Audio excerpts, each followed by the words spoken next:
అందరికీ నమస్తే. ఈరోజు 'బ్రహ్మముడి' సీరియల్‌లో ఏం జరిగిందో తెలుసుకునే ముందు ప్లీజ్ సబ్స్క్రైబ్ మై ఛానల్.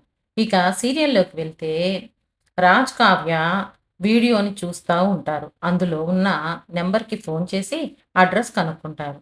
అంతలో అప్పుకి పెయిన్స్ స్టార్ట్ అవుతాయి.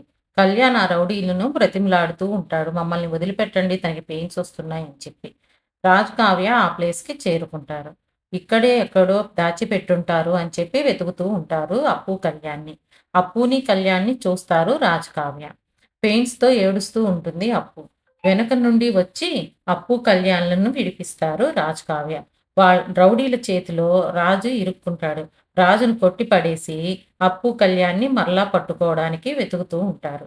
అంతలో రుద్రాణికి ఫోన్ చేసి ఈ రౌడీలు వాళ్ళు తప్పించుకున్నారు మేడం అని చెప్పగానే ఎలా అయినా సరే వాళ్ళని పట్టుకోండి. పట్టుకొని చంపేయండి. నా పేరు మాత్రం బయటికి రాకూడదు అని చెప్పి వాళ్ళని తిడుతుంది రుద్రాణి.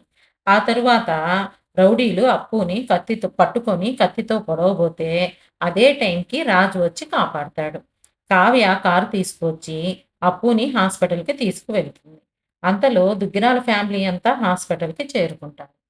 ధాన్యలక్ష్మి ఏమో "ఎలా ఉంది కళ్యాణ్ అప్పుకి" అని అడగగానే, రాజు "ఏం కాదు పిన్ని, టెన్షన్ పడకు" అని చెప్పి అంటాడు. అందుకు ధాన్యలక్ష్మి "ఛీ! ఆపు నువ్వు. నువ్వే కిడ్నాప్ చేస్తావు, నువ్వే విడిపించినట్టు నాటకాలాడుతున్నావు" అని చెప్పి మాట్లాడుతుంది.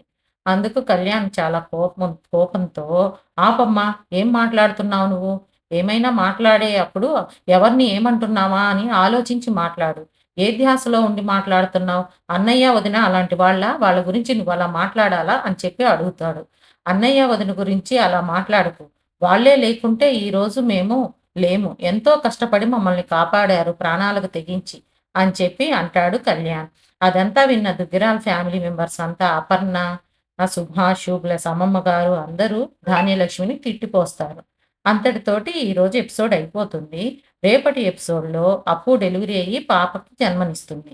ఆ తర్వాత అప్పు, కళ్యాణ్ కిడ్నాప్ వెనక ఎవరున్నారో తెలుసుకోవడానికి ఆ రౌడీలని కలవడానికి వెళ్తారు. ఇదంతా రుద్రాణి కూతురు విని వాళ్ళ అమ్మకి రుద్రాణికి ఫోన్ చేసి ఆహ్, రా అప్పు, కళ్యాణ్‌లు ఆహ్, కిడ్నాప్ గురించి కనుక్కోవడం గురించి వెళ్తున్నారు. అది రాత్రి వాళ్ళు మాట్లాడుకుంటుంటే విన్నాను మమ్మీ అని చెప్పి చెప్తుంది రుద్రాణికి. అప్పటికే అప్పు, కళ్యాణ్ ఎంక్వైరీ చేసి దీని వెనక రుద్రాణి ఉందని తెలుసుకుంటారు. అంతటితోటి ఈ ఎపిసోడ్ అయిపోతుంది.